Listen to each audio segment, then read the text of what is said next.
Iya, iya, iya.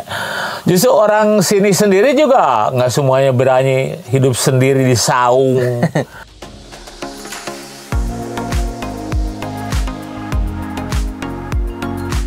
Assalamualaikum warahmatullahi wabarakatuh, sahabat petani semua. Video kali ini kita akan membahas tentang motivasi dalam dunia pertanian. Untuk teman-teman yang mungkin masih malu, kemudian banyak alasan untuk tidak memilih untuk bertani, silahkan bisa teman-teman saksikan video ini karena di sini terisi banyak motivasi, kemudian banyak hal yang mungkin kita bisa ambil dari video ini.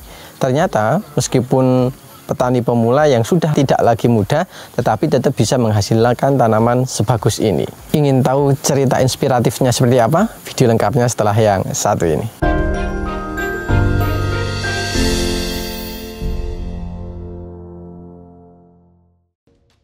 Oke, baik sahabat petani semua, kembali lagi bersama saya Zaki di channel Mitra Petani TV. Seperti yang telah saya jelaskan di awal tadi, kesempatan kali ini kita akan membahas tentang cerita inspiratif dari salah seorang petani yang bisa dikategorikan sudah tidak lagi muda dan baru pertama kali ini bertanam cabai gitu. Tapi hasilnya teman-teman bisa melihat sendiri kondisi produktivitasnya, kemudian kondisi tanamannya sangat istimewa, hampir nihil dari serangan hama dan penyakit. Kemudian meskipun petani pemula yang hanya bermodalkan catatan, ternyata bisa menghasilkan seperti ini dan bisa menjadi contoh atau pusat perhatian dari kanan kirinya. Kemudian lahan ini juga sangat sejuk, kemudian sangat nikmat saya berada di sini itu karena ini adalah berada di tengah-tengah semacam perhutanan atau lahan-lahan perkebunan yang tidak ada tanaman cabainya. Kemudian di sini juga dibentuk saung di mana itu juga dijadikan sebagai tempat tinggal. Kemudian di sini juga akan kita bahas tentang alasan beliau memilih bertani, kemudian bagaimana caranya bisa menghasilkan tanaman yang mungkin sebagus ini, dan banyak hal lagi. Insya Allah teman-teman tidak akan ada ruginya ketika menonton video ini sampai selesai. Tanpa lama-lama lagi kita akan langsung masuk pada sesi wawancaranya. Oke, baik sahabat petani semua, di samping saya sudah ada sang pemilik lahannya langsung. Monggo Pak Haji mungkin bisa memperkenalkan diri. Ya, Assalamualaikum warahmatullahi wabarakatuh. Bismillahirrahmanirrahim. Memperkenalkan diri ya, saya nama Haji Sahroni, penduduk desa dan kecamatan Parigageng, Kabupaten Tasikmalaya. Dan kebun saya ini di daerah Ciongkrak, Kampung Towal, Desa Guranteng, Kecamatan Parigageng ya. Di Kabupaten Tasikmalaya ini Pak Haji. Iya ya, ini Kabupaten Tasikmalaya ya. Dan, seperti itulah ya. Dan ini menurut saya juga pembuatan video yang cukup beda daripada biasanya. Jadi kalau ini akses ke sini saja kita harus berjalan lumayan naik turun lembah. Kemudian di kanan kirinya ini juga masih tanaman pepohonan ya Pak Haji. Iya, masih pegunungan ya. Untuk tanaman cabai sendiri juga masih sangat minim, tetapi kualitas dari lahan milik Pak Haji Sahroni ini sangat luar biasa menurut kami. Dari tingkat kelebatan atau keamanan dari serangan penyakitnya luar biasa. Kemudian sebelum masuk pada pembahasan terkait dengan budidaya tanamannya, Pak Haji sendiri ini untuk budidaya tanaman cabai sudah sering atau baru pertama ini Pak Haji? Ini baru pertama kali ya, bener-bener saya nggak kenal. Ini kan hanya berbekal nekat ya, dan rasa pengen tahu gitu kan. Ya kebetulan saya kan banyak bertanya, terutama ke grup Mitra Tani dari Magelang, ya saya kontak dengan jenengan Mas Jaki gitu kan. Jadi saya merasa terbimbing dan ada arahan sampai jadwal dari kompos ya, pembuatan kompos sampai penanaman sampai masa panen. Ya. Jadi modal nekat Pak Haji. Oh nekat ya, karena nekat. Kalau boleh tahu umur Pak Haji sendiri ini sudah berapa tahun ini Pak Haji? Saya ini baru 70 tahun Pak. Baru 70 tahun. Ya, jadi sebetulnya terlambat, benar-benar terlambat ya. Jadi ini, tapi masih sangat sehat. Kemudian ini baru pertama kali tanam cabai Pak Haji? Iya, pertama kali tanam cabai. Jangan di petani juga baru-baru ini Pak Haji? Iya, dan di lingkungan sini nggak ada ya. Artinya mungkin hanya saya doang yang bertanam cabai rawit ya. Kebetulan mungkin jarak 3 atau sampai 5 kiloan ya, ada orang yang sudah senior, yang belongkotan di masalah percabaian, ternyata gagal ya. Jadi yang buahnya amburadul pada jatuh.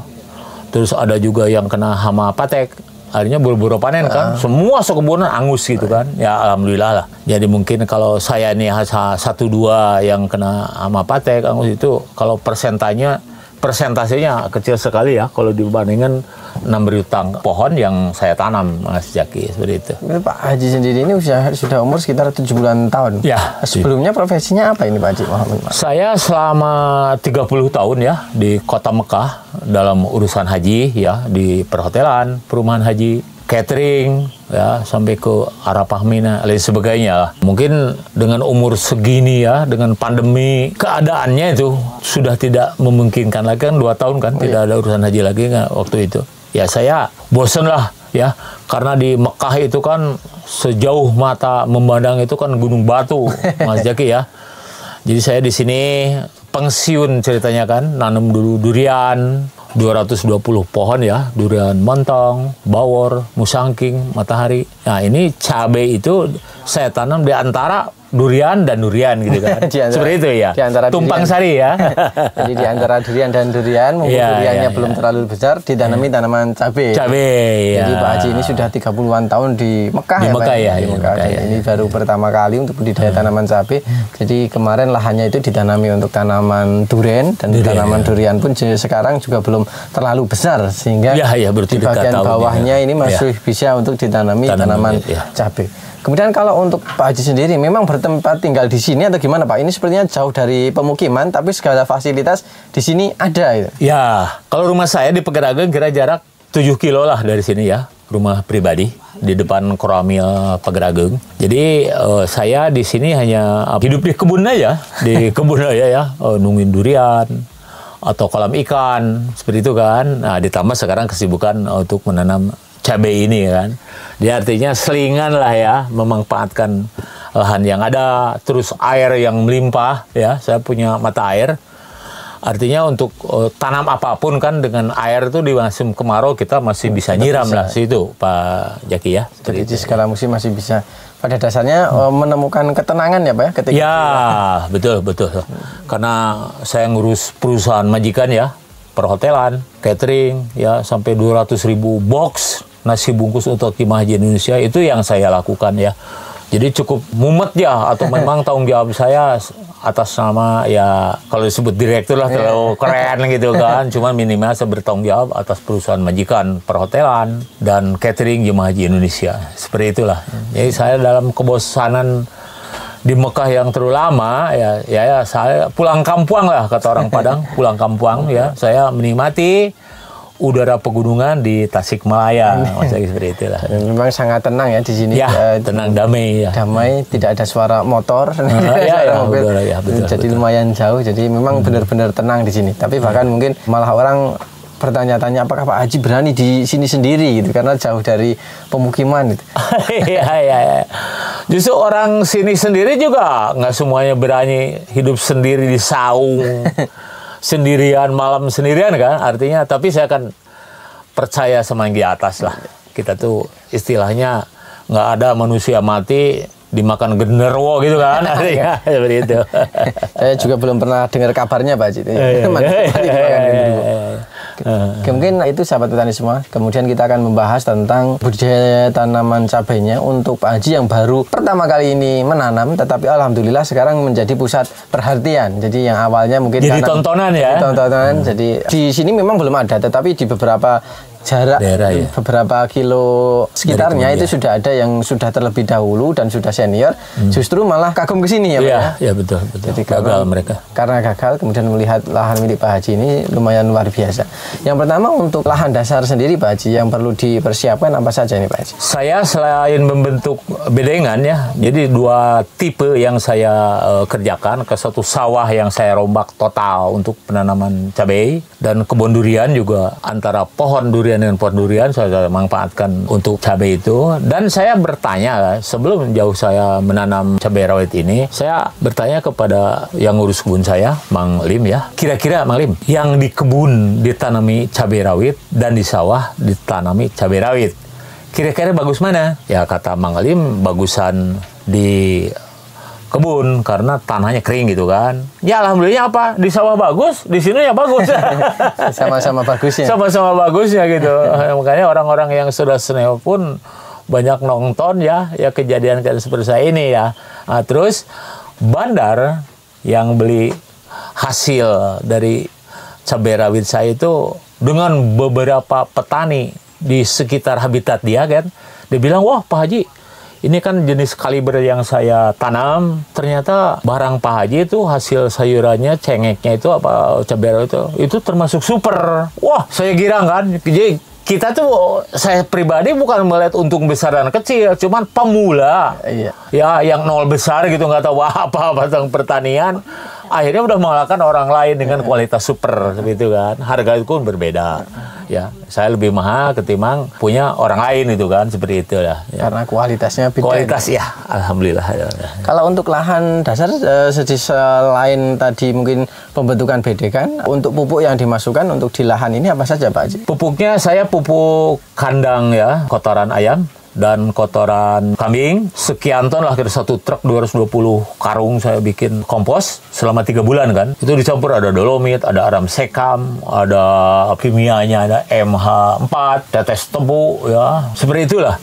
Itu selama 3 bulan ya. Jadi itu, untuk pupuk kandang atau pupuk komposnya itu difermentasi terlebih dahulu ya Pak? Selama 3 bulan. 3 bulan. Nah, jadi orang-orang yang sudah biasa bertani di sini kan bukan mentertawakan, tapi kan kok Pak Haji kata ini royal amat gitu kan. Akhirnya kan udah menunggu 3 bulan seperti itu kan. Akhirnya setelah kita lakukan sebagaimana petunjuk dari Mitra Tani, dari Mas Jaki, ya kenyataannya ya lebih unggul ketimbang orang lain ya. Mungkin hasil yang berbicara. Hasil yang berbeda seperti itu, alhamdulillah ya. Jadi untuk lahan atau pupuk komposnya ini difermentasi terlebih dahulu. Jadi bukan semata-mata pupuk kotoran ayam mentah langsung ditabur di lahan, itu tidak. Tapi Pak Haji ini memerlukan waktu sekitar 3 bulan untuk penguraian pupuk itu supaya siap ya Pak Haji. Ya, betul. Kemudian setelah itu baru ditebar, dibedengan, baru ditutup tanah. Ada pupuk kimia yang dimasukkan atau tidak Pak Haji? Waktu pertama enggak, karena kimianya cukup yang tadi aja ya. Di situ ada dolomit, asam umat, MH4 seperti itulah. Nah, baru setelah ada penanaman dari H+1 baru kita kocor kan. Di situ kan ada asam umat, ada abamectin, ada kabriotop, berganti-gantian seperti itu ya. Sekian hari dikocor, sekali seperti itulah. Sebenarnya alhamdulillah ya, seperti itu. Oke, jadi poin utamanya adalah pada bagian bawah ini pemupukan atau pupuk kandangnya dipersiapkan terlebih dahulu supaya nantinya benar-benar siap untuk diserap oleh tanaman. Setelah itu untuk pemupukan itu seperti yang biasa kami sampaikan di video ya Pak Haji, karena memang sebagian besar yang dilakukan oleh Pak Haji itu berkonsultasi ke mitra bertani gitu. Jadi dari A sampai Z-nya memang kami yang membuatkan daftarnya. Daftar A sampai Z, betul. Jadi Pak Haji tinggal mengeksekusi. Ya. Tidak merubah sedikit pun ya. Jadi ada aturan itu, pengocoran dan semuanya yang ada tertera dari petunjuk dari Mitra Tani lah seperti itu ya. Alhamdulillah hasilnya cukup memuaskan ya Pak Haji ya, sampai sejauh ini. Kapok tidak Pak Haji untuk menanam tanaman? Oh enggak, malah maka bertambah ya. Saya mungkin hanya percobaan aja, maka orang yang bertertawakan. Kalau orang bercoba di titik kisaran 1.000 atau 2.000 gitu. Ini kan langsung saya 7.000 kan. Nekat aja gitu kan. Karena kalau 1.000 batang dan 7.000 batang itu capeknya sama kan. Sama-sama capeknya. Sama-sama capeknya. Jadi sekalian saja itu. Iya. Sekalian alhamdulillah. Jadi kalau untuk saat ini Pak, untuk pada fase penyemprotan atau fase pembuahan buah sudah merah seperti ini setiap kali setelah pemetikan ini langsung disproy. Iya. Jadi kalau hari Senin tanggal 1 kita metik, tanggal 2 hari Selasanya pasti kita semprot dengan kabriotop, asam umat, abamectin ya, seperti itulah kira-kira ya. Disemprotnya dengan kalinet seperti itu. Jadi pasti setelah pemetikan hari itu besoknya langsung kita semprot untuk semprot.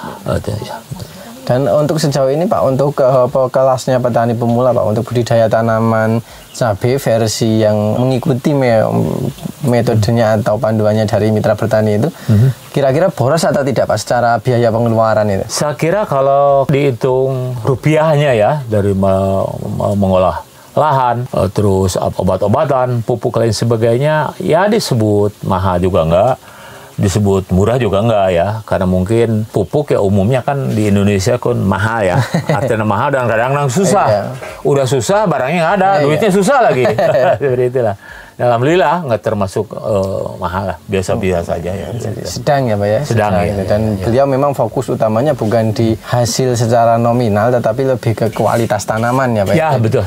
Kalau sampai saat ini, meskipun harganya saat ini belum terlalu tinggi, jadi masih, tapi tetap sudah bersyukur ya Pak ya? Alhamdulillah. Jadi saya tuh kalau untuk besar dan kecilnya untung itu bukan tujuan utama ya. Sementara ini dengan klasifikasi saya sebagai pemula, terus karena bandar sayuran yang biasa beli dari saya itu udah mengalahkan beberapa petani yang lain. Kata punya Pak Haji itu barangnya super, itu udah girang ya ketimbang uang yang dihasilkan gitu kan. Kepuasan tersendiri seperti itu ya. Mungkin itu sahabat petani semua, di lahan milik Pak Haji ini memang sangat damai, sangat asri. Kemudian di penanaman pertama ini alhamdulillah juga lumayan bagus dengan metode yang biasa sering kami sampaikan gitu ya. Jadi dari awal sampai akhir memang seperti itu. Jadi video-video ini kita tidak terlalu mengulas banyak hal, pada dasarnya ya seperti biasanya pengocoran di awal-awal pertumbuhan itu juga perlu kita lakukan, kemudian pemupukan susulan juga kita perlu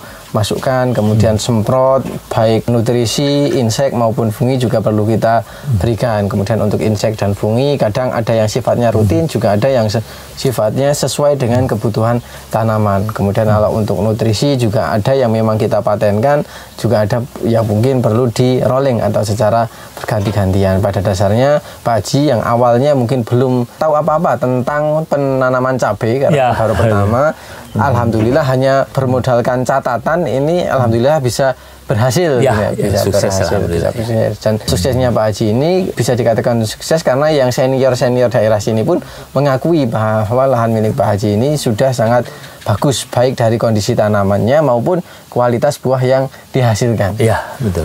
Kemudian suka dukanya jadi petani itu apa Pak Haji? Sukanya ya, saya banyak saudara masyarakat bisa kerja di kebun saya gitu kan. Satu hari itu sampai 9 orang, bapak-bapak yang nyangkul yang sebagainya, terus ibu-ibu juga yang naruh bini-bini juga 9 orang per hari gitu kan. Akhirnya saya berucap sama mereka itu, jangan menganggap sekali-kali Haji Sarohun itu majikan, jangan. Karena beliau Anda ini guru saya, ya karena mereka udah biasa bertanam sayuran, saya yang berguru saya bilang kan. Itu saya senang lah, jadi banyak silaturahim, banyak kenalan, kemanapun pada nanya, di kampung, di gunung, di manapun. Pak Haji, padahal saya kan kalau ini aja kan. Dukanya, ya kebetulan saya kan istri di Cianjur gitu kan ya. Di Cianjur, di sini juga sendirian. Kadang-kadang yang pada kerja tuh, pada nginep 4-5 orang gitu ya, pada bakar ayam, di sini bakar ikan. Itu senangnya gitu aja ya. Jadi mereka tuh girang juga lah. Paling tidak saya ikut sedikit menciptakan lapangan kerja gitu ya dengan bertanam cabai rawit ini. Ya kemungkinan kita bisa jadi contoh ya, orang lain yang tadinya bertani itu belepotan kotor lain sebagainya, keringat kematoh enggak kan. Tidak, artinya menyenangkan lah, artinya bukan lagi petani kayak zaman jahiliyah ya. Sekarang modern lah ya, apapun dengan kemajuan teknologi itu kan kita bisa ikutin ya untuk memperingan pekerjaan gitu kan, seperti itu. Jadi sejauh ini sangat menikmati. Ya, sangat bersyukur Pak Haji Sarohun ini bisa menciptakan lapangan pekerjaan untuk kanan kirinya, dan alhamdulillah saudaranya jadi tambah banyak. Ya. Nah, mungkin itu sebelum kita akhiri, mungkin ada pesan yang ingin disampaikan untuk sahabat petani semua Pak Haji Sarohun. Oh ya, saya pesan ya kepada para petani lah, minimal penggemar ya, palawija atau pertanian ini. Ya artinya ilmu itu kan tidak ada akhirnya kan. Tetap kita bermitra dengan orang dari Magelang, dari mitra tani atau dari sekeliling kebun saya. Jadi dengan banyaknya kita kenalan dengan para petani, kita sharing kan, ada tukar pikiran, berbagi pengalaman. Karena setiap yang datang ke kebun saya, artinya mereka mengeluarkan yang manis dan pahitnya, antara penyakit dan kegagalan dan hasilnya gitu, seperti itu kan. Itulah suatu pesan. Jadi kita diantara kita dapat cobaan, nggak usah putus asa lah ya. Karena tidak ada, Allah itu menciptakan sesuatu yang tidak ada obatnya. Ya sudah pasti ada solusinya. Sebatas kita mau bertanya lah, seperti itu ya. Jadi nggak usah putus asa. Yuk kita sama-sama jadi petani yang profesional ya, di umur saya yang sudah kelewat tua, tapi kan tidak ada salahnya, masih bisa berkarya ya demi anak bangsa. Syukur-syukur jadi contoh untuk para pemula yang malas bertani, Mas Jaki gitu kan. Seperti itu. Mungkin itu sahabat petani dari Pak Haji Sahroni, banyak pesan yang kita dapat dari beliau, banyak hal yang mungkin bisa kita petik gitu ya. Jadi memang tidak terlalu membahas terkait dengan teknis budidaya tanamannya, tetapi lebih ke kehidupan bertaninya gitu. Ya. Jadi Pak Haji Sahroni ini sudah berumur 70-an tahun, beliau seorang pensiunan dan juga sudah lama tinggalnya di Mekah sekitar 30-an tahun, kemudian sekarang memilih bertani itu ternyata sangat mengasihkan itu di umur yang mungkin sudah tidak lagi muda, tetapi ternyata masih sanggup. Apalagi yang masih muda, nanti kalau ada alasan malu atau kurang kuat itu mungkin hanya sekedar alasan. Buktinya Pak Haji Sahroni masih tetap bisa. Kemudian untuk ilmu itu tidak ada yang paling bisa. Kita senantiasa harus tetap belajar itu ya Pak. Dimanapun tempatnya itu tetap harus senantiasa belajar untuk membuka diri. Kemudian untuk kehidupan bertani tentunya ada suka dan dukanya. Untuk beliau sendiri sangat menikmati, bahkan hampir setiap hari, setiap malamnya beliau menghabiskan waktunya di sini. Hanya dukanya mungkin tidak jadi satu dengan istrinya, lumayan jauh gitu. Tapi sekarang sudah lumayan terhibur dengan adanya tanaman yang mungkin kelasnya petani pemula, hanya bermodalkan tidak malu untuk bertanya. Maksudnya kan kalau secara umur Pak Haji Sahroni sudah tentunya sudah jauh lebih senior daripada mungkin saya atau teman-teman yang lain, tetapi beliau tetap mau bertanya dan mau mengaplikasikannya. Alhamdulillah hasilnya bisa sesuai dengan harapan, bahkan bukan lagi sesuai tapi diakui oleh beberapa orang bahwa hasilnya itu sangat istimewa, bahkan menjadi contoh dari tontonan lagi ya.